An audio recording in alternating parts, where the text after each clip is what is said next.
Dieu, le Créateur, celui qui donne la vie, parle-t-il? S'intéresse-t-il à nous? Pouvons-nous le connaître? Oui, il parle, il s'intéresse et son message pour tout le monde nous dit comment le connaître. Il y a 3500 ans, Dieu a commencé d'instruire les hommes afin d'écrire sa parole. Pendant les 1500 autres années, Dieu continua de parler à 40 hommes différents qui écrivirent ces messages. Les premiers écrits étaient appelés la loi et les prophètes. Ceux-là et le reste de la parole de Dieu furent écrits sur des manuscrits. Aujourd'hui, ces manuscrits, reliés ensemble dans un même livre, sont appelés la Bible. Ces paroles nous parlent de Dieu et combien il aime chacun dans le monde. Voici l'histoire de Dieu.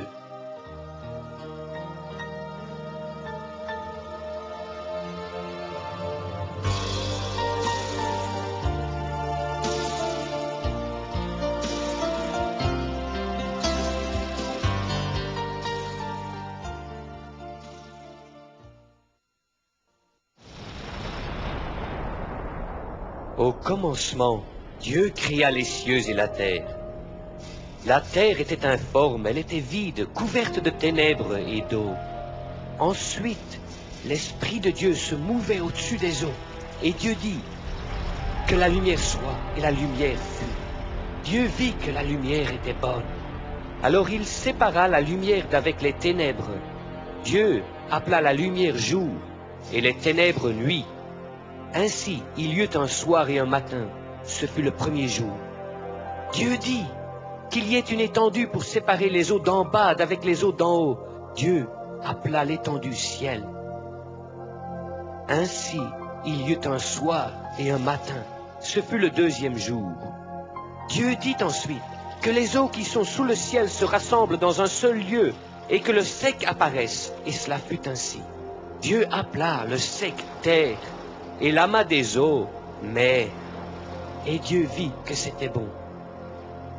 Dieu dit que la terre produise de la verdure et des arbres fruitiers donnant du fruit selon leur espèce. Et cela fut ainsi. Et Dieu vit que c'était bon. Ainsi, il y eut un soir et un matin. Ce fut le troisième jour. Dieu dit qu'il y ait des luminaires dans le ciel et qu'ils servent de signes pour les époques, les jours et les années. Dieu fit 2 grands luminaires, le soleil pour régner le jour et la lune pour régner la nuit. Il créa aussi les étoiles et il les plaça tous dans le ciel pour éclairer la terre. Dieu vit que c'était bon. Ainsi, il y eut un soir et un matin. Ce fut le 4e jour. Dieu dit que les eaux abondent d'animaux vivants et que des oiseaux volent au-dessus de la terre. Ainsi Dieu créa les grands poissons et tous les animaux vivants dans l'eau et tout oiseau ailé, et ils produisirent selon leur espèce.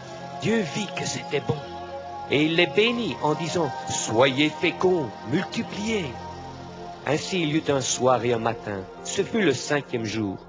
Et Dieu dit que les animaux vivants remplissent la terre. C'est ainsi qu'il créa les animaux sur la terre, le bétail et tout ce qui rampe sur la terre selon leur espèce. Et Dieu vit que c'était bon. Puis Dieu dit, faisons l'homme à notre image, selon notre ressemblance. Et Dieu forma l'homme de la poussière de la terre. Et il souffla dans ses narines un souffle de vie. Et l'homme devint un être vivant. Dieu créa l'homme à son image. Il créa l'homme et la femme. Dieu appela le premier homme Adam. Et Adam appela la femme Ève. Puis Dieu dit, l'homme quittera son père et sa mère, et s'attachera à sa femme, et ils deviendront une seule chair. L'homme et sa femme étaient tous deux nus, et ils n'en avaient point honte. Et Dieu vit que tout ce qu'il avait fait, et voici, cela était très bon. Ainsi, il y eut un soir et un matin. Ce fut le 6e jour. Le ciel et la terre furent achevés. Puis Dieu se reposa le 7e jour. Dieu bénit le 7e jour et le sanctifia. L'Éternel Dieu planta aussi un jardin en Éden, et il fit pousser du sol tous les arbres agréables à la vue et bons à manger. Dans le milieu du jardin, se tenaient deux arbres, l'arbre de la vie et l'arbre de la connaissance du bien et du mal. L'Éternel plaça l'homme dans le jardin d'Éden pour le cultiver et pour le garder. L'Éternel Dieu ordonna, « Tu pourras manger de tous les arbres du jardin, excepté pour l'arbre de la connaissance du bien et du mal. Tu ne mangeras jamais de cet arbre, car le jour où tu en mangeras, tu mourras certainement. » Dieu montra son amour pour Adam et Ève, en leur donnant tout ce qu'ils avaient besoin pour qu'ils jouissent de la vie. Il leur donna aussi l'habileté de faire des choix. Comme ancêtres de toute l'humanité, Dieu leur donna la possibilité d'utiliser cette habileté sagement. Dieu voulait qu'Adam et Ève démontrent leur respect en obéissant à son seul commandement, de ne pas manger du fruit de cet arbre. Mais tout le reste était là pour qu'ils en jouissent et pour vivre en paix dans ce merveilleux jardin. Adam et Ève avaient seulement besoin de faire confiance à Dieu et de respecter son autorité sur eux. Ils auraient dû être reconnaissants pour la vie et heureux dans leur liberté. Mais la liberté de choisir n'apporte pas le bonheur lorsque des mauvais choix sont faits.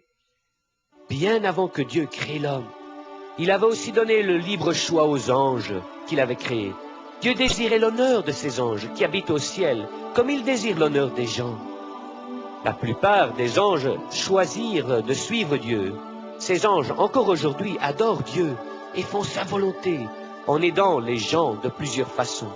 Mais d'autres anges firent un mauvais choix. Ils refusèrent l'amour de Dieu, choisirent à la place Lucifer pour maître, le plus beau des anges. L'arrogance et l'orgueil de Lucifer lui a causé de perdre sa position d'honneur au-dessus du trône de Dieu. Lucifer tomba du ciel à cause de sa rébellion, car il éprouva Dieu en disant en son cœur, « J'élèverai mon trône au-dessus des étoiles de Dieu. Je serai semblable au Très-Haut. » Lucifer, connu aussi dans la Bible comme le diable ou Satan.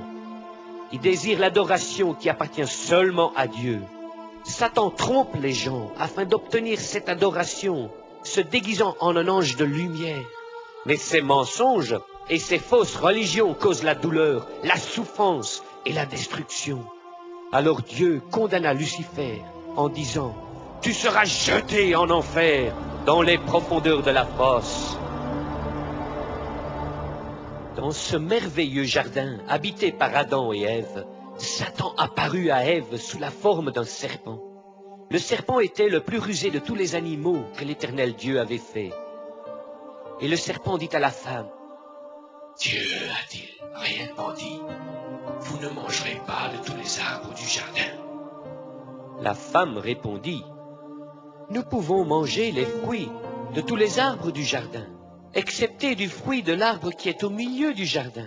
Dieu a dit, tu ne mangeras pas de cet arbre. Si tu en manges, tu mourras. » Alors le serpent dit à la femme, « Vous ne mourrez point. Dieu sait que le jour où vous en mangerez, vos yeux s'ouvriront et vous serez comme des dieux, connaissant le bien et le mal. » La Bible dit que Satan est le père du mensonge.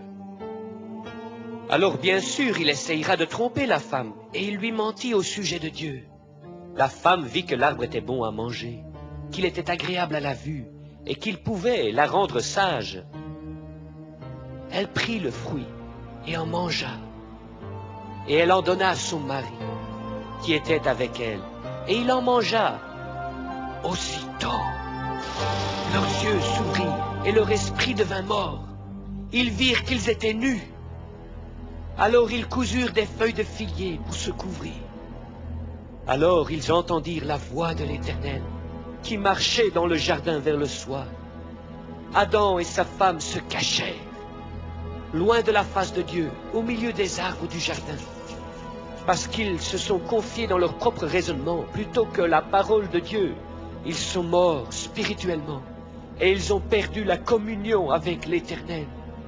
Mais l'Éternel Dieu appela Adam et lui dit, « Où es-tu » Adam répondit, « J'ai entendu ta voix dans le jardin, et j'ai eu peur, parce que je suis nu et je me suis caché. » Et Dieu dit, « Qui t'a dit que tu es nu? As-tu mangé de l'arbre dont je t'avais défendu de manger ?» Adam répondit, « La femme que tu m'as donnée, elle m'a donné le fruit, et j'en ai mangé. Et l'Éternel dit à la femme, qu'as-tu fait? Et la femme répondit, le serpent m'a séduit, et j'en ai mangé. L'Éternel dit au serpent, puisque tu as fait cela, tu seras maudit d'entre tous les animaux. Tu marcheras sur ton ventre, et tu mangeras la poussière tous les jours de ta vie. Et je mettrai la haine entre toi et la femme, et sa descendance t'écrasera la tête. Cette malédiction contre Satan est la première mention dans le livre de Dieu, qu'un jour il enverra un sauveur né d'une femme pour vaincre Satan. À la femme, Dieu dit, j'augmenterai la souffrance, tu enfanteras avec douleur, et ton mari dominera sur toi. Et à Adam, Dieu dit, parce que tu as écouté ta femme, et que tu as mangé de l'arbre défendu, le sol sera maudit. C'est à force de peine que tu en tireras ta nourriture tous les jours de ta vie. Il te produira des épines et des ronces, et c'est à la sueur de ton front que tu mangeras du pain, jusqu'à ce que tu retournes dans la terre. Je t'ai fait de la poussière, et tu retourneras en poussière. Les feuilles de figuier qu'Adam et Ève avaient cousues ensemble ne couvriraient pas leur nudité. Alors Dieu fit des vêtements de peau d'animal pour les couvrir. Alors Dieu tua un animal innocent. Ainsi, par Adam, le péché et la mort sont entrés dans le monde. Cette méthode de couvrir la désobéissance des gens par la mort d'un innocent était le plan de Dieu. Même avant qu'il ait créé le monde, il savait que les gens allaient stupidement rejeter son autorité et qu'ils essayeraient d'être le Dieu de leur propre vie. Dieu appela ce rejet péché.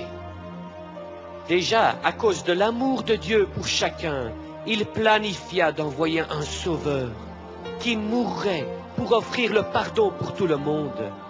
Et l'Éternel chassa Adam et Ève du jardin d'Éden, et il plaça des anges appelés chérubins à l'est du jardin, qui agitaient une épée flamboyante pour garder l'accès de l'arbre de vie. Du moment où Adam pécha, tous les gens étaient destinés à mourir. Mais dans l'histoire de Dieu, il y a encore de l'espoir. Quand la femme d'Adam, Ève, conçut et enfanta un fils, elle dit, « J'ai reçu un homme de l'Éternel », et elle l'appela Caïn. Et elle enfanta encore un autre fils appelé Abel. Il choisit d'être berger, et Caïn devint un fermier. À un temps donné par Dieu, Caïn apporta sa récolte comme offrande à l'Éternel. Mais Abel apporta un agneau. L'Éternel porta un regard favorable sur Abel et son offrande. Mais il n'a pas agréé l'offrande de Caïn. Caïn était furieux. Alors l'Éternel demanda, « Caïn, pourquoi es-tu si frustré et en colère ?» Et Dieu rappela à Caïn que la mort d'un animal était nécessaire comme sacrifice. Comme les feuilles de figuier ne couvraient pas le péché d'Adam et d'Ève, l'offrande de plantes et de légumes ne pouvait jamais couvrir le péché. Dieu dit que le refus d'apporter un animal en sacrifice démontre la rébellion de Caïn, qui n'adorait pas comme Dieu lui avait instruit. La Bible dit que le sacrifice d'Abel démontrait sa foi en Dieu, mais pas le sacrifice de Caïn. À travers les Écritures, Dieu révèle que sans le sang répandu, il n'y a pas de pardon. Mais Caïn refusa d'obéir à Dieu et d'apporter un animal pour sacrifice. Au lieu, il blâma le problème sur Abel, son frère. Et comme ils étaient dans les champs, Caïn se jeta sur son frère Abel et le tua. L'Éternel dit à Caïn, « Où est ton frère Abel ?» Caïn répondit, « Je ne sais pas. Suis-je le gardien de mon frère ?» Dieu dit, « Qu'as-tu fait? La voix du sang de ton frère crie de la terre jusqu'à moi. Maintenant, tu seras maudit sur la terre qui est couverte du sang de ton frère versé de ta main. » Puis Caïn s'éloigna de la face de l'Éternel. Sa rébellion contre Dieu causa le premier meurtre et la première famille brisée. Comme les années passèrent, les descendants d'Adam et d'Ève commencèrent à remplir la terre. Mais quand Dieu vit que la méchanceté des hommes couvrait la terre, et que toutes les pensées de leur cœur étaient toujours portées vers le mal, cela déplut à l'Éternel. Et l'Éternel dit, « J'exterminerai de la face de la terre l'homme que j'ai créé. » Mais l'Éternel porta un regard favorable sur Noé. Noé, un homme juste et intègre de son temps, marchait avec Dieu. Alors Dieu dit à Noé, « La fin de tout homme viendra, car les gens ont rempli la terre de violence. Je vais les détruire avec la terre. Fais-toi une arche de bois, construis des cellules à l'intérieur et couvre-la de goudron, en dedans et en dehors. Construis le bateau 450 pieds de long, 75 pieds de large et 45 pieds de haut. Fais seulement une porte. Toi, ta femme et tes 3 fils et leurs filles doivent entrer dans l'arche. Apporte aussi un mâle et une femelle de chaque animal dans l'arche, pour les conserver en vie avec toi. 2 de chaque espèce viendront vers toi, mais tu dois prendre par 7 tous les animaux que j'ai déclarés saints. Pendant la construction de l'arche, Noé prêcha aux gens en disant, « Ceux qui refusent d'honorer Dieu seront détruits. » Malheureusement, tous se moquèrent de Noé et de l'avertissement de Dieu. Mais Noé et sa famille croyaient en Dieu. Alors au temps prévu, ils embarquèrent dans l'arche, et puis l'Éternel ferma la porte sur lui. Alors Dieu causa le déluge qui fut sur la terre pendant 40 jours et 40 nuits. L'eau sous le sol sortait comme des fontaines, et les eaux augmentaient sous la terre. Alors l'eau continua à s'élever jusqu'à ce que l'arche se mit à flotter. Finalement, les eaux couvrirent toute la terre, les collines et même jusqu'au-dessus des montagnes. Tous les animaux vivants périrent, les oiseaux, le bétail et tous les gens sous la terre, tous furent exterminés, noyés dans le déluge. Les eaux couvrirent la terre pendant 150 jours. Mais Dieu prit soin de Noé et de tous les animaux dans l'arche. Et Dieu fit souffler un vent sur la terre pour faire baisser le niveau d'eau. Les eaux allèrent en diminuant quand l'arche s'arrêta sur les montagnes d'Ararat et que les plantes recommencèrent à pousser. Dieu parla à Noé en disant, « Sors de l'arche, toi et tout ce qui vit avec toi. » Et il sortit. Alors Noé bâtit un autel et fit un sacrifice à l'Éternel. Et après Dieu bénit Noé et ses fils, leur disant, « Soyez féconds, ayez beaucoup d'enfants, et remplissez la terre.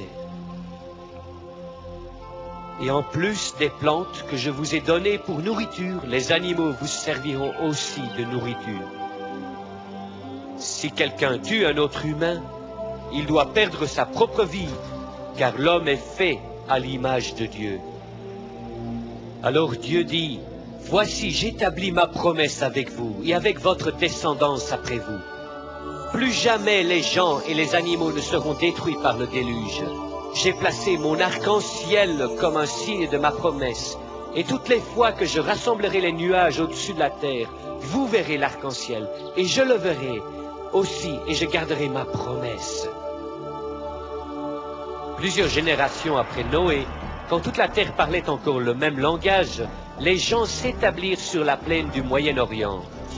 Ils se dirent l'un à l'autre, « Allons, bâtissons-nous une ville et une tour, et faisons-nous un nom, afin que nous ne soyons pas dispersés sur la face de toute la terre. » Cette décision était un refus direct d'obéir au commandement de Dieu, de remplir toute la terre.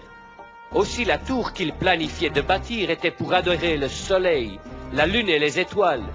L'humanité avait choisi d'adorer la création de Dieu au lieu du Créateur. L'Éternel regarda la ville et la tour que ces gens bâtissaient, et il dit, « Voici, ils forment un seul peuple et ont tous une même langue. Rien ne les empêchera de faire leur projet. Allons, descendons et confondons leur langage afin qu'ils n'entendent plus la langue des autres. » Et l'Éternel confondit leur langue. Ainsi, ils arrêtèrent de bâtir la ville. Ainsi, le nom de cette ville devint Babel, qui veut dire confusion. car c'est là que l'Éternel multiplia les langues sur la terre et qu'il les dispersa. Maintenant, environ 400 ans après le déluge, Dieu apparut à un homme nommé Abram. Il vivait au Moyen-Orient dans la ville de Ur. Dieu lui dit, « Quitte ton pays et ta famille et voyage vers un pays que je vais te montrer.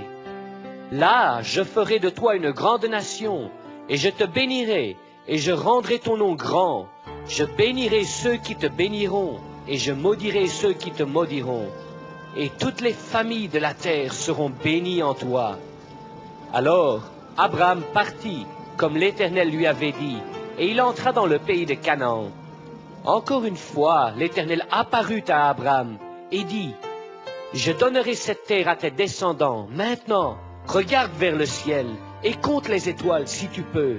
Telle sera ta descendance innombrable. » Même si Abram et sa femme Sarai n'avaient pas d'enfants.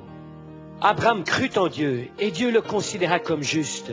Alors Abram dit, « Seigneur, comment puis-je savoir que je vais hériter ce pays ?»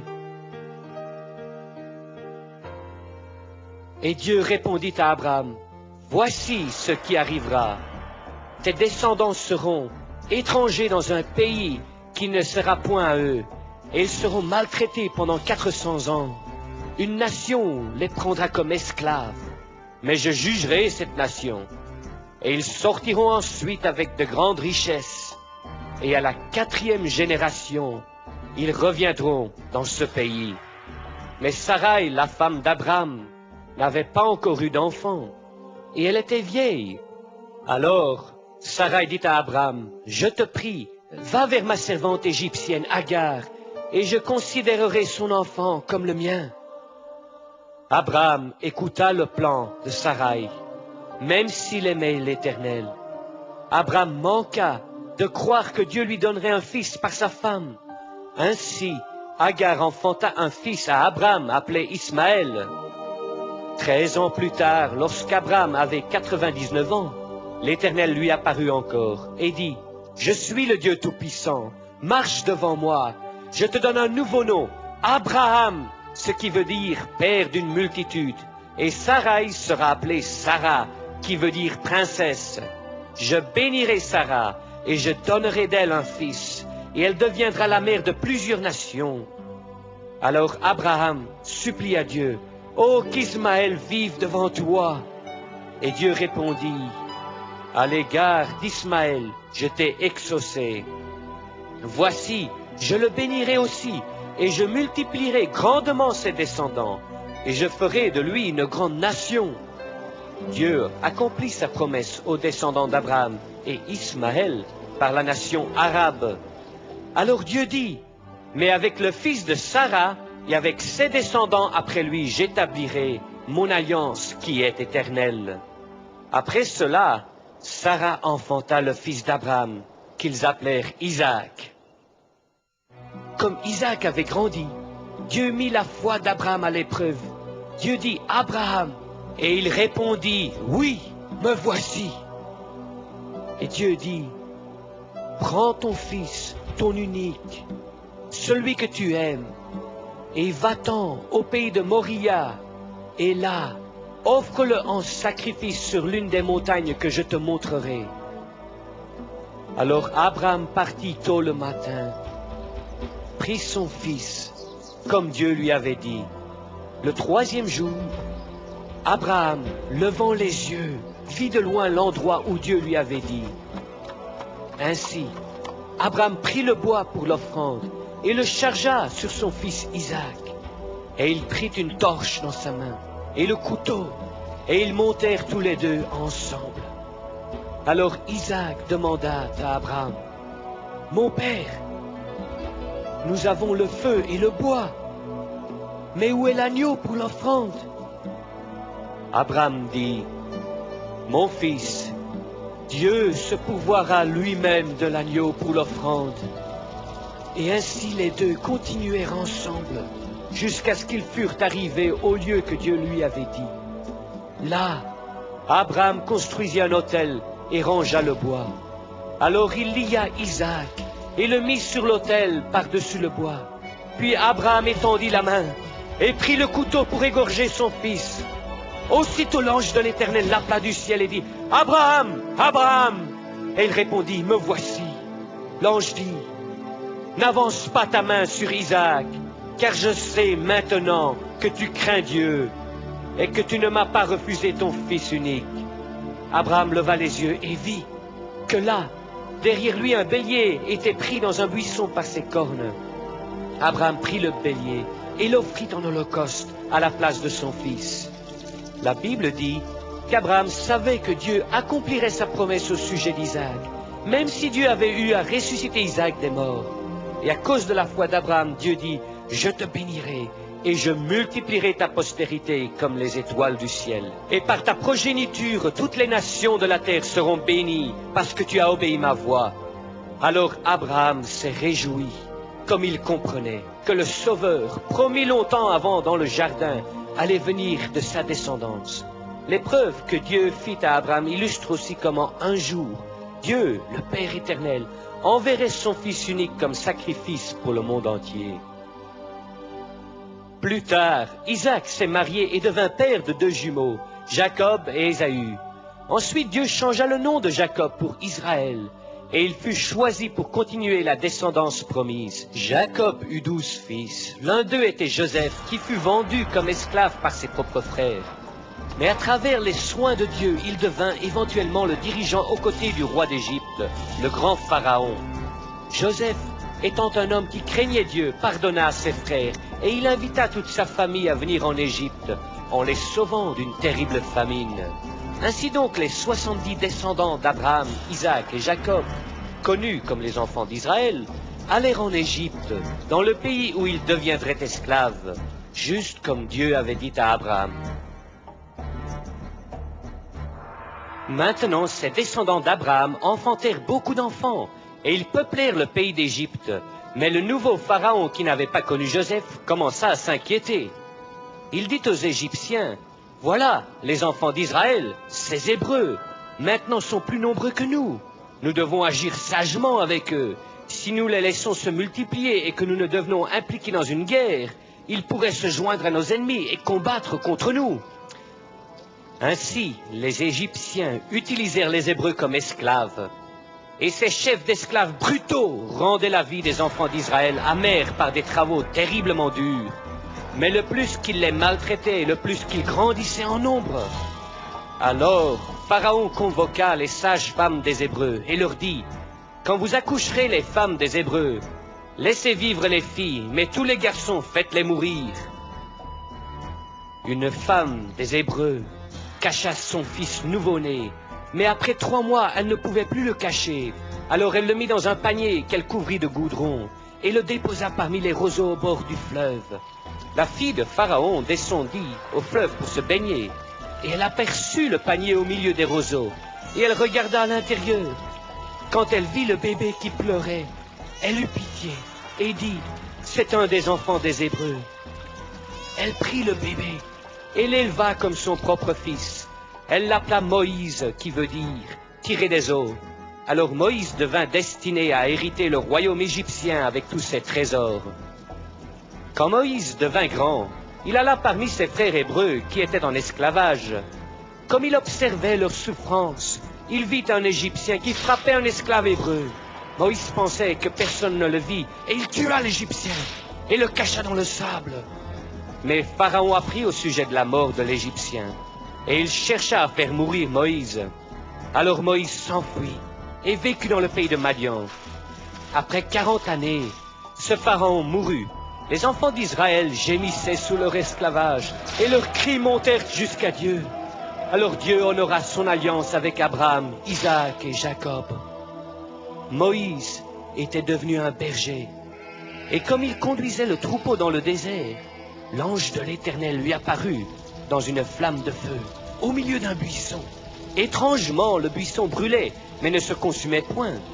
Moïse dit, « Je dois aller voir quelle est cette grande vision, et savoir pourquoi le buisson ne se consume point. » Comme il s'approchait, Dieu l'appela du buisson en disant, « Moïse, Moïse !» Et Moïse répondit, « Me voici !» Alors Dieu dit, « N'approche pas, ôte tes souliers, car tu te tiens sur une terre sainte. Je suis le Dieu de ton père, le Dieu d'Abraham, le Dieu d'Isaac et le Dieu de Jacob. » Moïse se cacha le visage, parce qu'il avait peur de regarder Dieu. Et l'Éternel dit, « J'ai vu la souffrance de mon peuple en Égypte, et j'ai entendu leurs cris, je connais leur douleur. Je suis descendu pour les délivrer de la main des Égyptiens, et pour les conduire dans un bon pays où coule le lait et le miel. Et maintenant, je t'enverrai vers Pharaon. Va donc et fais sortir d'Égypte mon peuple, les enfants d'Israël. » Et Moïse dit à Dieu, « Qui suis-je pour aller vers Pharaon et pour faire sortir ton peuple d'Égypte? Quand je dirai aux enfants d'Israël, le Dieu de vos pères m'envoie vers vous, et qu'il me demande quel est son nom, que leur répondrai-je? » Alors Dieu dit à Moïse, « Je suis qui je suis. Tu diras aux enfants d'Israël, je suis, m'a envoyé vers vous. » Moïse dit à l'Éternel, « Ah Seigneur, je ne suis pas éloquent, je n'ai pas la parole facile. » Mais l'Éternel répondit, « Qui a fait la bouche de l'homme? N'est-ce pas moi, l'Éternel? Maintenant va, Aaron ton frère est éloquent. Parle-lui, je serai avec ta bouche et avec sa bouche. Et je vous enseignerai ce que vous direz et ferez. Quand tu retourneras en Égypte, tu feras des miracles devant Pharaon, mais j'endurcirai son cœur, et il ne laissera pas aller le peuple. Tu diras à Pharaon, ainsi parle l'Éternel. Israël est mon fils, mon premier-né. Laisse aller mon fils pour qu'il me serve. Et si tu refuses de le laisser aller, je tuerai ton fils, ton premier-né. » Moïse et Aaron allèrent à Pharaon et rapportèrent ce message. « L'Éternel, le Dieu d'Israël, dit, « Laisse aller mon peuple. » Mais Pharaon demanda, « Qui est l'Éternel pour que j'obéisse à sa voix en laissant aller Israël? Je ne connais pas l'Éternel, et je ne laisserai pas aller Israël. » Et Moïse retourna vers l'Éternel et dit, « Seigneur, pourquoi m'as-tu envoyé? Je suis allé vers Pharaon pour parler en ton nom, mais tu n'as pas délivré ton peuple. » Dieu répondit, « Je suis l'Éternel, et j'ai apparu à Abraham, Isaac et Jacob, comme le Dieu Tout-Puissant. » Et l'Éternel expliqua à Moïse qu'en Égypte, il se révélera bientôt comme Jéhovah, le Sauveur, et qu'il prouvera aux Égyptiens que tous doivent adorer le seul vrai Dieu, non pas la création. Alors l'Éternel dit à Moïse et Aaron, « Va devant Pharaon, prends ta verge et étends ta main sur les eaux d'Égypte. » Moïse et Aaron firent ce que l'Éternel avait ordonné. Et Aaron frappa le fleuve, et toute l'eau du fleuve se changea en sang. Les poissons périrent, et le fleuve se corromput, et les Égyptiens ne pouvaient plus boire de l'eau dans tout le pays d'Égypte. L'Éternel dit encore à Moïse, « Va, fais Pharaon, et dis-lui, l'Éternel dit, laisse aller mon peuple pour qu'il me serve, et si tu refuses de le laisser aller, je frapperai dans tout ton pays de grenouilles. » Mais Pharaon refusa. Alors les grenouilles montèrent et couvrirent le pays d'Égypte. Les grenouilles entrèrent dans leurs maisons et dans leurs chambres, sur leurs lits et dans leurs fours et leurs bols. Alors Pharaon appela Moïse et Aaron et dit, « Allez, priez l'Éternel afin qu'il éloigne les grenouilles, et je laisserai aller le peuple. » Mais quand Pharaon vit qu'il était délivré de la plaie, il endurcit son cœur, comme l'Éternel l'avait dit. Alors Dieu continua d'apporter des plaies sur le pays d'Égypte. Chaque fois, Pharaon plaidait pour que la plaie arrête, et elle arrêta. Et chaque fois, il ne laissait pas aller les enfants d'Israël. Ainsi, au travers le pays d'Égypte, Dieu changea la poussière de la terre en boue, qui était sur les hommes et les animaux. Alors les magiciens d'Égypte dirent à Pharaon, « Ce sont les œuvres de Dieu. » Ensuite, Dieu envoyait des mouches venimeuses sur Pharaon et ses serviteurs. Il envoya une plaie horrible qui tua tout le bétail d'Égypte. Mais aucun bétail des enfants d'Israël ne périt. Ensuite, Moïse se tenait devant Pharaon et lança de la cendre vers le ciel, qui produisit des ulcères sur tous les Égyptiens et leurs animaux. Puis Dieu avertit chacun qu'il enverrait une tempête de grêle sur l'Égypte. Et tous ceux qui craignaient la parole de l'Éternel cachèrent leurs serviteurs et leurs troupeaux dans leurs maisons. Mais ceux qui ne se souciaient pas de la parole de l'Éternel laissèrent leurs serviteurs et leurs troupeaux dans les champs. Alors la grêle, mêlée de feu, tomba et détruisit tous les champs, brisa tous les arbres et tua les serviteurs et les animaux qui n'étaient pas à l'intérieur. Seulement, dans le pays de Goshen, où vivaient les enfants d'Israël, il n'y eut point de grêle. L'Éternel apporta des sauterelles sur tout le pays d'Égypte. Ils couvrirent tout le pays si bien que le sol était obscurci. Et elles dévorèrent toutes les plantes que la grêle n'avait pas détruites. Il ne resta aucune verdure dans le pays d'Égypte. Alors Dieu fit venir des ténèbres, si épaisses qu'on ne pouvait se toucher, et qui couvrit tout le pays d'Égypte pendant 3 jours. Personne ne se voyait, et ils restèrent dans leur maison. Mais tous les enfants d'Israël avaient de la lumière où ils habitaient. Pharaon ne voulait pas encore laisser aller le peuple, et il menaça Moïse en disant « Va-t'en loin de moi, car le jour où tu t'approcheras de mourras !» Moïse répliqua « Tu l'as dit, je ne verrai plus jamais ta face. » L'Éternel dit à Moïse « Je ferai venir encore une plaie sur Pharaon et sur l'Égypte. Après cela, il vous laissera tous partir d'Égypte. Cette plaie apportera la mort à tous les premiers-nés de Pharaon, assis sur son trône, jusqu'au premier-né de la servante qui est derrière la meule. Il y aura de grands cris à travers tout le pays d'Égypte, tels qu'on n'en a jamais eu et qu'on n'en aura plus jamais. » Moïse parla à toute l'assemblée d'Israël. Et il leur dit, « Choisissez un agneau pour chaque famille. Votre agneau doit être un mâle d'1 an sans défaut. » Après 4 jours, toute l'assemblée d'Israël le tuera pendant le soir. Et vous prendrez un bouquet d'hysope, et vous le tremperez dans le sang de l'agneau, et vous toucherez le haut du cadrage, et les 2 poteaux de la porte avec le sang, et aucun de vous ne sortira de sa maison jusqu'au matin. Et vous mangerez l'agneau cette nuit-là, rôti au feu, et ne brisez aucun de ses os. Vous devez le manger avec des pains sans levain. C'est la Pâque de l'Éternel. Car je passerai dans le pays d'Égypte, et je tuerai tous les premiers-nés du pays d'Égypte, des hommes jusqu'aux animaux. J'exécuterai des jugements contre tous les dieux d'Égypte. Je suis l'Éternel. Et le sang sera un signe sur les maisons où vous serez. Quand je verrai le sang, je ne permettrai pas aux destructeurs d'entrer dans vos maisons pour vous frapper. Je passerai par-dessus vous. Et chaque année après cela, vous célébrerez le repas des pains sans levain comme un mémorial, appelé la Pâque de l'Éternel. Alors les enfants d'Israël firent ce que l'Éternel avait ordonné à Moïse et Aaron. Au milieu de la nuit, l'Éternel tua tous les premiers-nés dans le pays d'Égypte, jusqu'au premier-né du captif en prison, et tous les premiers-nés des animaux.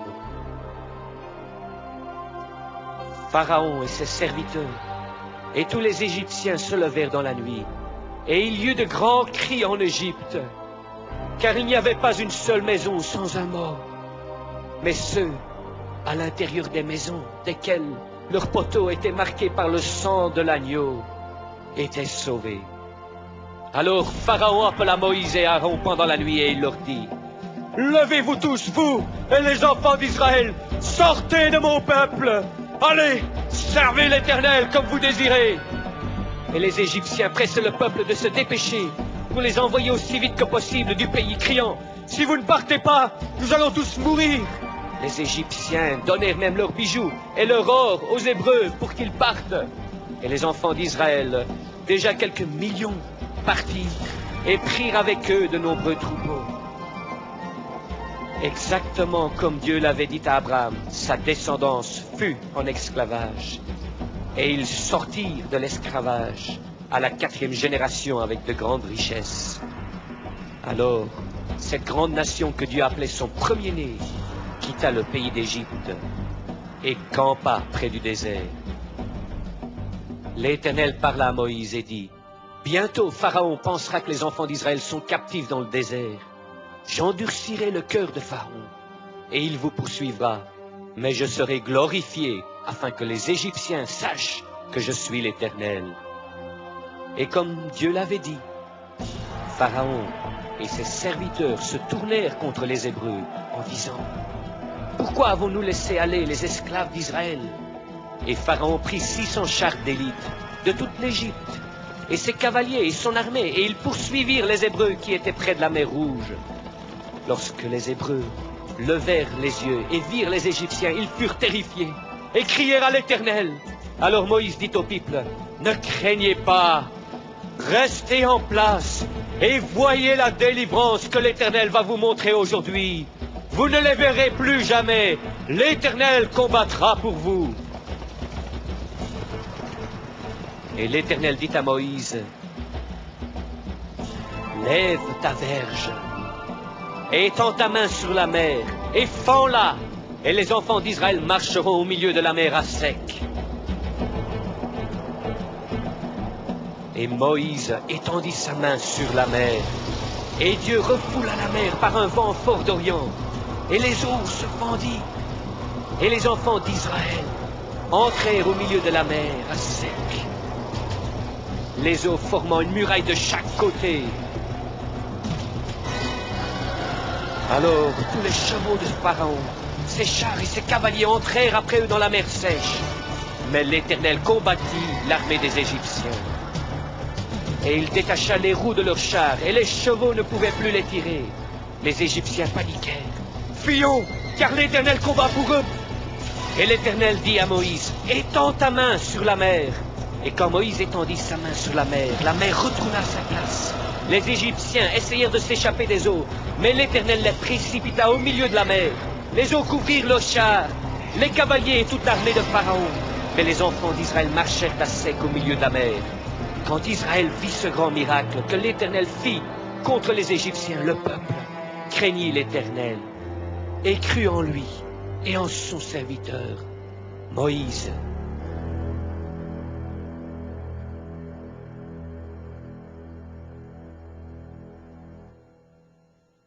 Mais aussitôt après être délivrés, les Israélites se plaignirent à Moïse en disant, « Tu nous as menés dans ce désert pour nous faire mourir. Nous sommes sans eau et sans nourriture. » En démontrant sa miséricorde, l'Éternel répondit à leurs doutes et leur donna de l'eau. Et il dit aussi, « Voici, je ferai pleuvoir le pain du ciel pour vous, et vous en amasserez chaque matin. » Il le fit, et ils l'appelèrent la manne. Peu après, la nation entière campa vis-à-vis de la montagne dans le désert du Sinaï. Soudainement, il y eut des coups de tonnerre, des éclairs et une épaisse nuée sur la montagne. Le son de la trompette retentissait et les gens tremblaient. Alors l'Éternel descendit au milieu du feu et toute la montagne tremblait. Et l'Éternel appela Moïse sur le sommet de la montagne et il lui dit ces paroles. « Je suis l'Éternel ton Dieu qui t'a fait sortir du pays d'Égypte, de la maison de servitude. » Et comme l'Éternel parlait, il écrivait ces 10 commandements sur des tables de pierre. « Tu n'auras pas d'autre Dieu devant ma face. Tu ne feras pas d'idole et tu ne les serviras pas. Tu ne prononceras pas le nom de l'Éternel ton Dieu en vain. Souviens-toi du jour du repos pour le sanctifier. Honore ton père et ta mère. Tu ne tueras pas. Tu ne commettras pas d'adultère. Tu ne voleras pas. Tu ne mentiras pas contre ton prochain. Tu ne convoiteras pas la maison de ton prochain, ni sa femme, ni aucune chose qui est à ton prochain. » L'Éternel donna son standard parfait de sainteté par ses lois. Et il dit aussi à Moïse, que faire lorsque les gens violent ces lois? L'Éternel dit, « Tu dois bâtir un autel de terre, et tu me le consacreras. Et tu feras des sacrifices sur cet autel, et je te bénirai. Le sang couvrira ton péché, et je te pardonnerai. » Finalement, après 40 ans dans le désert, les Israélites connus comme les Juifs, entrèrent dans le pays promis de Canaan. Malgré que les habitants de Canaan avaient entendu parler des actes puissants de Dieu, ils rejetèrent Jéhovah comme Dieu et ils combattirent les Juifs. Mais Dieu les protégea comme ils s'établissaient dans le pays promis à Abraham, Isaac et Jacob. L'Éternel ordonna aux prêtres la tâche de surveiller les sacrifices des animaux et de diriger l'adoration. Une fois par année, le souverain sacrificateur allait derrière le voile sacré qui séparait les gens de la sainte présence de Dieu. Là, il représenta toute la nation devant l'Éternel. Plusieurs années après, les Israélites couronnèrent un roi nommé David. Dieu choisit David et Dieu parla à son peuple par David et les prophètes. Quand les Israélites péchaient, l'Éternel parlait contre Israël par ses prophètes, en les avertissant que s'ils continuaient dans leur péché, il permettrait à une nation étrangère d'envahir leur pays. Malgré ces avertissements, Israël fut désobéissant et rebelle contre Dieu, en rejetant sa loi, et ils tuèrent les prophètes qui témoignaient contre eux. Finalement, après 800 ans de rébellion, Israël fut capturé et transporté hors de leur pays, vers Babylone. Mais Dieu continua de parler par les prophètes, pendant que les Juifs étaient en captivité. Certains de ces messages étaient des appels à la repentance, et d'autres furent des prophéties au sujet du Sauveur, qui viendrait pour sauver des pécheurs. Le prophète Michée prédit la ville exacte où le Sauveur naîtrait, et il décrit sa nature éternelle en disant « De Bethléem sortira celui qui régnera sur Israël, qui existe depuis l'éternité. » Dieu a même révélé que la venue du Sauveur serait de descendance de la lignée royale de David. À travers les écrits du prophète Malachie, l'Éternel décrit qu'un messager spécial annoncerait la venue du Sauveur et préparerait les gens à le recevoir. Zacharie a prophétisé « Ô ville de Jérusalem, voici ton roi vient à toi, il est juste et victorieux, il est humble et monté sur un âne. » Le roi David décrit comment le Sauveur lui-même saurait à l'avance qu'un de ses amis proches, avec qui il mangeait du pain, le trahirait. Et Zacharie a même écrit que le prix de la trahison serait de 30 pièces d'argent. Par le prophète Ésaïe, Dieu prédit que le Sauveur qui viendrait serait torturé par des coups de fouet et qu'il se ferait cracher au visage. David décrit la façon qu'il le tuerait en perçant les mains et les pieds du Sauveur sans briser aucun de ses os. Que le Sauveur dirait « Mon Dieu, pourquoi m'as-tu abandonné ?» et que les spectateurs riraient et ridiculiseraient le Sauveur en disant « Il croyait que l'Éternel le délivrerait. » David écrit aussi que les os du Sauveur se sépareraient et que dans sa soif on lui donnerait du vinaigre à boire et que ceux qui persécuteront le Sauveur se partageront ses vêtements et ils tireront au sort sa tunique. Ésaïe a dit que les spectateurs seraient étonnés de voir à quel point la face du Sauveur serait défigurée par la torture. Les prophéties du livre de Dieu décrivent même comment un jour la descendance de David, les habitants de Jérusalem, contempleront le Sauveur qu'ils ont percé. Et tout cela fut écrit dans les Écritures plusieurs centaines d'années avant que le Sauveur ne vienne. Après 70 années de captivité, Dieu permit à son peuple de revenir en Israël. Seulement un petit groupe choisit de retourner. D'autres Juifs vivent encore sous la direction d'autres nations. 500 années plus tard, comme Rome régnait sur Israël, deux jeunes Juifs nommés Joseph et Marie, les deux descendants de la lignée royale de David, planifiaient de se marier. Mais avant qu'ils soient ensemble, Marie devint enceinte par la puissance du Saint-Esprit de Dieu. Voici un ange du Seigneur apparut à Joseph dans un songe, disant « Joseph, ne crains pas de prendre Marie pour femme, car l'enfant qu'elle a conçu vient du Saint-Esprit. Il est le Fils de Dieu. Et quand elle donnera naissance à ce Fils, tu l'appelleras Jésus, ce qui veut dire Sauveur, car il sauvera son peuple de ses péchés. » Cela arriva comme le prophète Ésaïe avait prédit. Le Seigneur lui-même vous donnera un signe. Voici, la Vierge enfantera un fils. Ils l'appelleront Emmanuel, ce qui signifie Dieu avec nous.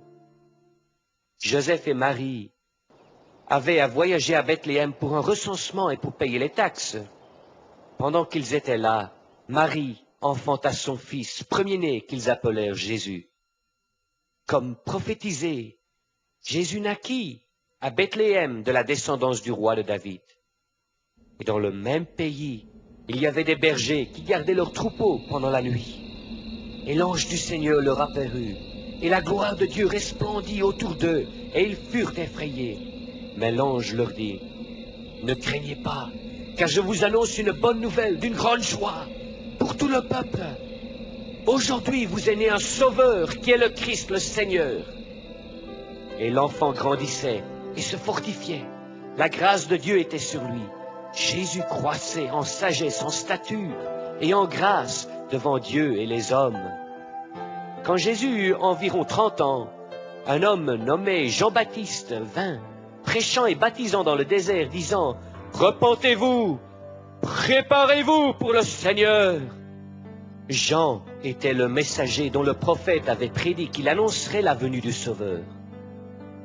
Alors, Jésus vint à la rivière du Jourdain pour être baptisé par Jean. Et quand Jean vit Jésus venir, il dit, « Voici l'agneau de Dieu qui ôte le péché du monde. » Et dès que Jésus eut été baptisé, il sortit de l'eau, et les cieux s'ouvrirent, et l'Esprit de Dieu descendit sur lui comme une colombe. Et une voix venant des cieux dit, « Celui-ci est mon Fils bien-aimé, en qui j'ai mis toute mon affection. » Ensuite, Jésus passa 40 jours dans le désert. Satan, qui avait tenté Ève avec succès dans le jardin, essaya de tenter Jésus, mais Jésus ne pécha point. Finalement, Satan transporta Jésus sur une haute montagne et lui montra tous les royaumes du monde et leur gloire. Alors Satan dit, « Je te donnerai toutes ces choses si tu te prosternes et m'adores. » Jésus lui dit, « Retire-toi de moi, Satan, car Dieu a écrit, « Tu adoreras le Seigneur ton Dieu, et tu le serviras lui seul. » Jésus, le Fils de Dieu, vivait sur la terre dans la forme d'un homme, et il fut tenté de la même manière que nous, mais il n'a jamais péché. Là où Adam échoua, Jésus triompha. Cela nous démontre que Jésus, en effet, peut être le sauveur de l'humanité. L'agneau envoyé de Dieu. Jésus s'est révélé lui-même comme le sauveur promis de plusieurs façons, incluant les miracles qu'il opéra. Au milieu d'une noce, il changea l'eau en vin. Il guérit un homme qui était malade depuis 38 années. Un homme couvert de lèpre qu'on ne pouvait pas toucher, ayant vu Jésus, tomba sur sa face et le pria, « Seigneur, si tu veux, tu peux me rendre pur. » Jésus étendit sa main et le toucha en disant, « Sois pur. » Aussitôt la lèpre le quitta. Jésus donna la vue à un homme qui était aveugle dès sa naissance. Une femme qui pour 12 années avait une maladie que les docteurs ne pouvaient guérir s'approcha et toucha le vêtement de Jésus. Il se retourna en disant, « Ma fille, ta foi t'a sauvée. Va en paix. » Ceux qui souffraient de différentes maladies furent apportés à lui, et il les guérit tous. Jésus appela 12 hommes, leur demandant de le suivre. Il leur donna la puissance et l'autorité sur les démons, et il envoya ses disciples pour prêcher le royaume de Dieu et pour guérir les malades. Sa renommée se répandait, et de grandes foules venaient à lui pour l'entendre enseigner et pour être guéris de leurs maladies. Lorsqu'une foule de 5000 hommes avait besoin de nourriture, Jésus pria sur le repas de pain et de poisson d'un jeune garçon et multiplia miraculeusement ce repas pour nourrir toute la foule, et il y eut 12 paniers de reste. Mais les gens continuaient à demander encore plus de preuves que Jésus venait de Dieu. Ils dirent, « Nos pères ont mangé la manne dans le désert.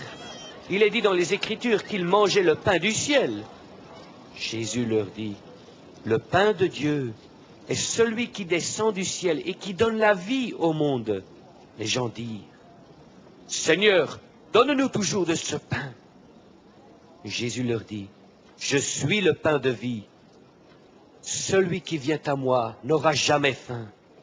Celui qui croit en moi n'aura jamais soif. » Jésus prophétisait qu'il devait souffrir beaucoup et être rejeté par les anciens, les chefs des prêtres et les scribes, et qu'il serait mis à mort, ensuite qu'il ressusciterait le troisième jour. La plupart des dirigeants religieux et politiques rejetaient l'enseignement de Jésus. Cependant, un pharisien nommé Nicodème vint à Jésus de nuit, cherchant la vérité. Jésus lui dit, « Si un homme ne naît de nouveau, il ne peut voir le royaume de Dieu. » Nicodème demanda, « Comment un homme peut-il naître quand il est vieux?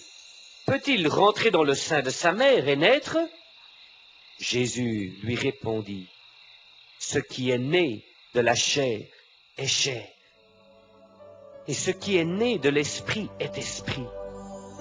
Ne t'étonne pas que je t'ai dit qu'il faut que vous naissiez de nouveau. » Nicodème lui dit, « Comment cela peut-il se faire? » Jésus le réprimanda d'enseigner aux autres la religion, alors qu'il ne comprenait pas lui-même les vérités spirituelles. Alors Jésus lui expliqua la naissance spirituelle. « Car Dieu t'a tant aimé le monde, qu'il a donné son Fils unique, afin que quiconque croit en lui ne périsse point, mais qu'il ait la vie éternelle. Dieu n'a pas envoyé son Fils dans le monde pour condamner le monde, mais pour que le monde soit sauvé par lui. La condamnation, c'est que la lumière est venue dans le monde, mais les hommes ont préféré les ténèbres plus que la lumière, parce que leurs œuvres étaient mauvaises. Celui qui croit au Fils a la vie éternelle, et celui qui ne croit pas au Fils ne verra point la vie, mais la colère de Dieu demeure sur lui. » Finalement, Nicodème comprit et il crut. À une femme étrangère, Jésus dit, « Quiconque boira de l'eau que je donne n'aura jamais soif. Elle deviendra en lui une source d'eau qui jaillira jusque dans la vie éternelle. » La femme lui dit, « Je sais que le Messie doit venir et qu'il est appelé Christ. Quand il viendra, il nous annoncera toutes choses. » Jésus lui dit, « Moi qui te parle, je suis le Messie. » Plus tard, Jésus enseignait les gens disant, « Si quelqu'un veut venir à moi, qu'il renonce à lui-même et qu'il me suive. À quoi servirait-il à un homme de gagner tout le monde s'il perdait son âme? Faites attention, gardez-vous de l'amour de l'argent, car la vie d'un homme ne dépend pas de l'abondance de ses biens. Car là où est votre trésor, là aussi sera votre cœur. » Alors les chefs des prêtres et les pharisiens se rassemblèrent et dirent, « Qu'allons-nous faire? Car cet homme fait beaucoup de miracles. Si nous le laissons faire, tous croiront en lui, et alors les Romains viendront détruire notre ville. » Cependant, Jésus enseignait avec grande autorité. Il entra dans le temple et chassa les marchands à l'intérieur qui achetaient et vendaient. Il leur dit, il est écrit, « Ma maison est une maison de prière, mais vous, vous en avez fait une caverne de voleurs. » Et il enseignait disant, « La volonté de mon Père, c'est que tous ceux qui croient au Fils aient la vie éternelle. Et je ressusciterai ceux qui croient d'entre les morts. Mais il y en a parmi vous qui ne croient point. » Jésus connaissait dès le commencement ceux qui ne croyaient pas, et qui était celui qui le livrerait. Il y eut donc à cause de lui une division parmi la foule. Parmi les chefs, plusieurs crurent en lui, mais à cause des pharisiens, ils ne le disaient pas, car ils avaient peur d'être exclus de leur rencontre religieuse. Ils aimaient la gloire des hommes plus que la gloire de Dieu. La plupart des chefs religieux cherchèrent une façon de faire mourir Jésus, mais ils n'en trouvèrent pas une, parce que toute la foule était dans l'étonnement lorsqu'il parlait. Jésus continua d'enseigner dans le temple, disant, « Je suis la lumière du monde. Celui qui me suit ne marchera pas dans les ténèbres, mais il aura la lumière de la vie. » Et il disait à ceux qui croyaient en lui, « Si vous demeurez attachés à mes paroles, vous êtes vraiment mes disciples. Vous connaîtrez la vérité, et la vérité vous rendra libre. Si le Fils vous libère, vous serez réellement libre. Je suis la porte. Si quelqu'un vient à Dieu par moi, il sera sauvé. Je suis le bon berger. Le bon berger donne sa vie pour ses brebis. Mes brebis entendent ma voix, et je les connais, et elles me suivent. Et je leur donne la vie éternelle, et elles ne périront jamais. ni personne ne les arrachera de ma main. Après 3 années d'enseignement, Jésus envoya ses disciples chercher un ânon sur lequel personne ne s'était assis. Et il s'assit dessus et alla vers Jérusalem. Une grande foule s'assembla et commença à se réjouir, et ils louaient Dieu pour toutes les œuvres merveilleuses qu'elles avaient vues. Et ils criaient, « Hosanna! Béni soit le roi qui vient au nom du Seigneur! Paix dans le ciel et gloire dans les lieux très hauts! » Comme Jésus approchait de la ville, en la voyant, il pleura sur elle parce que les gens ne le reconnaissaient pas comme le Sauveur promis. Alors Satan entra dans Judas Iscariote, un des 12 disciples de Jésus. Et Judas alla parler avec les chefs des prêtres de la façon dont il pourrait leur livrer Jésus. Ils furent très contents et acceptèrent de lui donner 30 pièces d'argent pour les informer du temps et de l'endroit où ils pourront capturer Jésus à l'insu de la foule. Jésus, sachant que son heure de mourir était venue, rassembla ses disciples pour manger la Pâque. Pendant qu'ils mangeaient, Jésus prit du pain, le bénit, le brisa et le leur donna en disant, « Prenez, mangez, ceci est mon corps, qui est brisé pour vous. Faites ceci en mémoire de moi. » Il prit ensuite une coupe, et après avoir rendu grâce, il la leur donna, et ils en burent tous. Il leur dit, « Ceci est mon sang, de la nouvelle alliance, qui est répandue pour vous, pour beaucoup, pour le pardon des péchés. Mais je vous dis, je ne boirai plus jamais du fruit de la vigne, jusqu'au jour où j'en boirai encore dans le royaume de Dieu. » Jésus dit, « Ne soyez pas inquiets.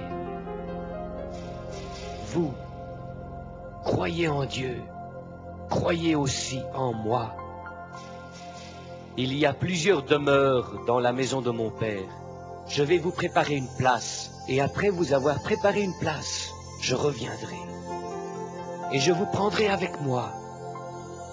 Vous savez où je vais, et vous connaissez le chemin. » Mais Thomas lui dit, « Seigneur, nous ne savons pas où tu vas. Comment pouvons-nous connaître le chemin? » Jésus répondit, « Je suis le chemin, la vérité et la vie. Personne ne vient au Père que par moi. » Ce soir-là, Jésus avertit aussi ses disciples des temps difficiles qui viendraient. « Si le monde vous hait, souvenez-vous qu'il m'a haï avant vous.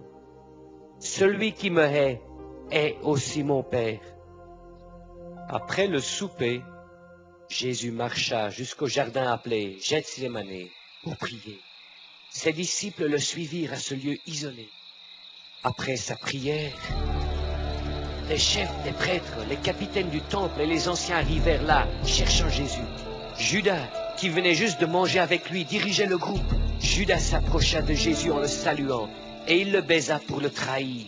Soudainement, lorsque Jésus s'identifia à la foule en disant « Je suis », les gens de la foule reculèrent et tombèrent à terre. Après cela, Jésus se laissa prendre, et ils l'amenèrent chez le grand prêtre. Ceux qui tenaient Jésus le ridiculisaient et lui crachèrent au visage. Et ils lui couvraient les yeux et ils le frappaient dans la face en disant « Prophétise, devine qui t'a frappé !»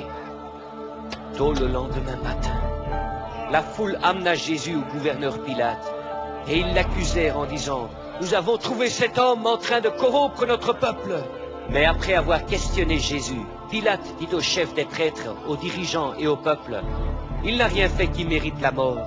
Je le ferai battre et puis je le relâcherai. » Mais ils s'écrièrent tous ensemble en disant « Débarrasse-nous de cet homme! Crucifie-le! Crucifie-le » Pilate, voulant satisfaire la foule, fit fouetter brutalement Jésus, et il le livra pour être crucifié. Les soldats romains tressèrent une couronne d'épines et la placèrent sous sa tête, et ils le revêtirent d'une robe rouge. Et ils disaient « Salut, roi des Juifs !» Et ils le battaient avec leurs poings. Après cela, ils emmenèrent Jésus en le faisant transporter une croix jusqu'au lieu appelé Calvaire, aussi connu comme Golgotha, ou le lieu du crâne. Là, au même endroit, plusieurs années avant, Dieu avait demandé à Abraham de sacrifier son fils unique, Isaac. Ils clouèrent Jésus, le Fils unique de Dieu, à la croix. comme il faisait cela, Jésus dit, « Père, pardonne-leur, ils ne savent pas ce qu'ils font. » Alors que Jésus était suspendu entre deux criminels, qui étaient aussi exécutés, les soldats prirent ses vêtements et tirèrent au sort sa tunique. Ce qui accomplit les paroles prophétiques de David. Pour 3 heures, les gens regardaient. Les dirigeants se moquaient de Jésus en disant, « Il a sauvé les autres, qu'il se sauve lui-même, s'il est le Christ, l'élu de Dieu. » Alors, les ténèbres vinrent sur toute la terre pendant 3 heures. Et ainsi, les paroles des prophètes furent accomplies. Le Seigneur a pris les péchés de nous tous sur lui. Jésus s'écria d'une voix forte, « Mon Dieu, pourquoi m'as-tu abandonné ?» Sachant que tout était achevé, il accomplit l'écriture en disant, « J'ai soif. » Les soldats se moquaient de Jésus et lui offrirent du vinaigre en disant, « Si tu es le roi des Juifs, sauve-toi toi-même. » Jésus goûta au vinaigre et dit, « Tout est accompli. Père, je remets mon esprit entre tes mains. » Alors, il baissa sa tête et rendit l'esprit. Comme il mourait, le soleil s'obscurcit, et la terre trembla, et le voile du temple se déchira en deux, du haut jusqu'en bas. Et quand le capitaine romain en charge vit ce qui était arrivé, il dit, « Assurément cet homme était le Fils de Dieu. » Alors, les soldats vinrent et brisèrent les jambes des 2 voleurs qui étaient sur la croix à côté de Jésus. Mais lorsque les soldats virent que Jésus était déjà mort, ils ne brisèrent pas ses jambes. Mais un des soldats lui perça le côté avec une lance, et il y sortit du sang et de l'eau. Tout cela arriva afin que les Écritures soient accomplies. Aucun de ces os ne seront brisés, et ils regarderont celui qu'ils ont percé. Après cela, 2 croyants, Joseph et Nicodème, prirent le corps de Jésus, l'enveloppèrent d'un linge couvert de parfum et déposèrent son corps dans le tombeau. Le tombeau fut scellé et gardé par les soldats romains comme les dirigeants juifs l'avaient ordonné.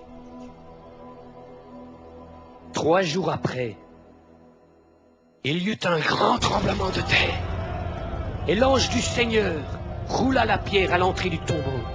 Effrayés, les soldats romains tremblaient et s'enfuirent. Quand ceux qui suivaient Jésus arrivèrent au tombeau et qu'ils virent que la pierre était déplacée, ils furent confus.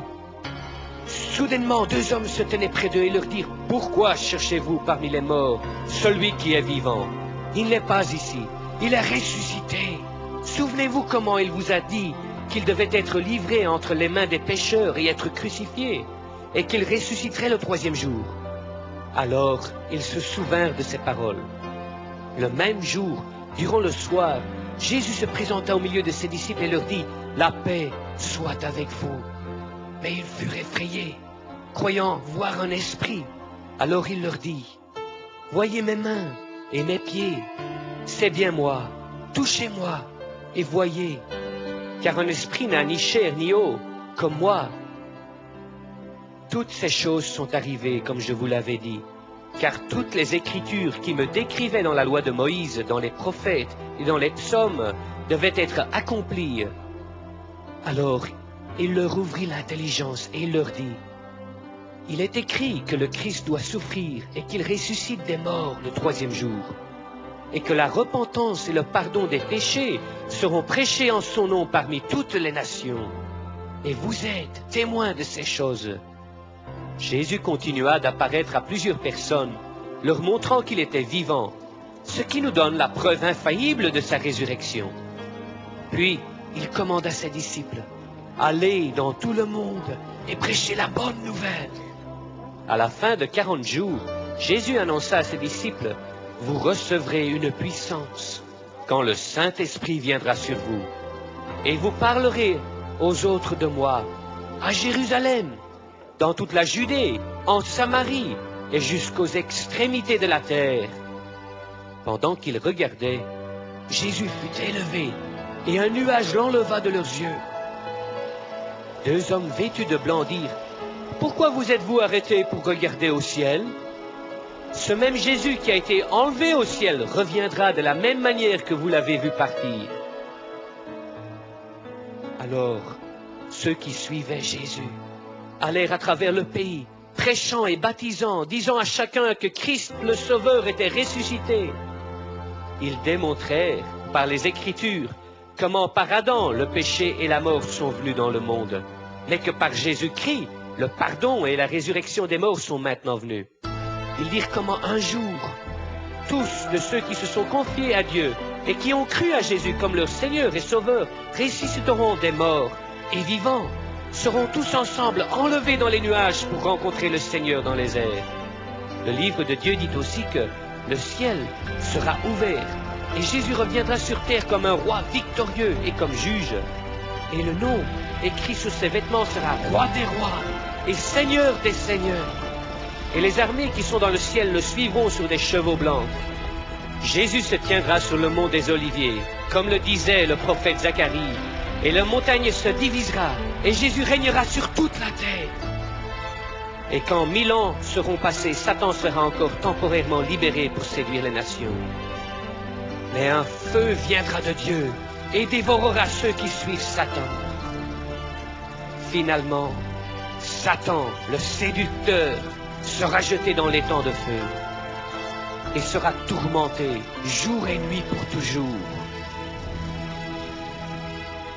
Alors, devant le trône blanc, les morts, petits et grands, se tiendront devant Dieu.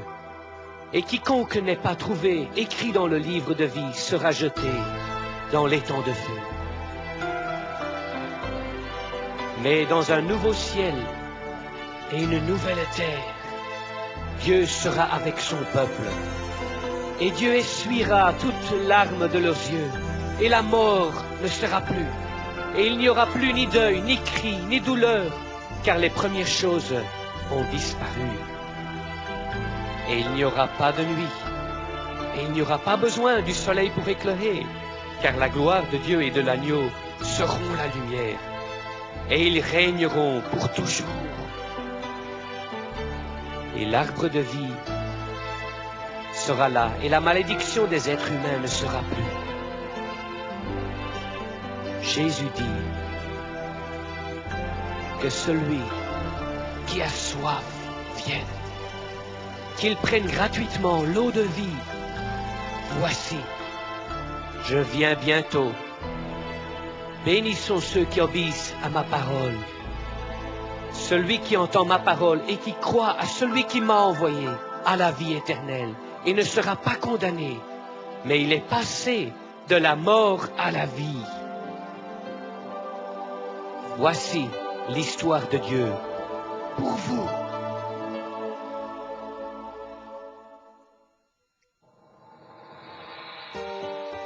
Vous avez vu comment Dieu, le Créateur, est celui qui offre la vie à parler, et comment il a soin de vous.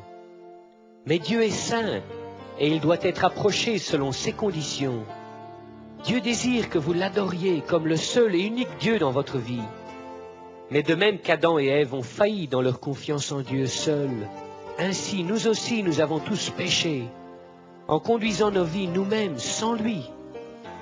La Bible établit que même si nous observons toutes les lois de Dieu à l'exception d'une seule, nous brisons en fait la loi de Dieu et sommes pécheurs. Cela n'a donc pas d'importance combien religieux nous sommes ou combien de bonnes actions nous accomplissons, nous ne savons pas atteindre la mesure de la sainteté de Dieu. Vous êtes perdus et séparés de Dieu. Mais vous avez aussi vu comment Dieu comprend votre incapacité et pour cela a offert son Fils comme votre jugement, mort pour vos péchés. La Bible dit, « Le salaire du péché est la mort, mais le don gratuit de Dieu est la vie éternelle en Jésus-Christ, notre Seigneur. » Le salut est un don. On ne peut pas travailler pour l'obtenir. de manière à ce que personne ne sait se vanter de l'avoir gagné ou mérité. De la même façon que Jésus disait à Nicodème qu'il doit être né de nouveau pour avoir la vie éternelle, vous aussi vous devez naître dans la famille de Dieu. Dieu est esprit, vous ne savez pas communiquer avec lui si ce n'est que vous preniez la nature spirituelle. C'est pour cela que vous devez inviter Jésus dans votre vie et lui demander pardon pour vos péchés. Si vous voulez devenir un enfant de Dieu et connaître Jésus comme sauveur, alors parlez à Dieu maintenant. Vous pouvez prier avec moi à haute voix ou en silence. Mon Dieu, je reconnais mon péché et ma rébellion contre toi. Merci d'avoir permis que Jésus prenne ma punition pour mes péchés et mourut à la croix. J'aimerais, Jésus, que tu viennes dans ma vie. Sois mon sauveur et mon Seigneur maintenant. Merci de ce que tu viens, Jésus, dans ma vie. Amen. Si vous avez prié cette prière et vous voulez connaître Dieu davantage, il y a 3 choses que vous voulez faire. Parlez régulièrement à Dieu en prière. Apprenez à écouter sa voix en lisant la Bible, sa parole. Et trouvez une église où les gens aiment Dieu et sa parole pour grandir dans votre nouvelle relation avec lui. Si vous voulez recevoir plus d'informations, contactez l'adresse qui apparaît à l'écran de cette vidéo. Dieu vous bénisse.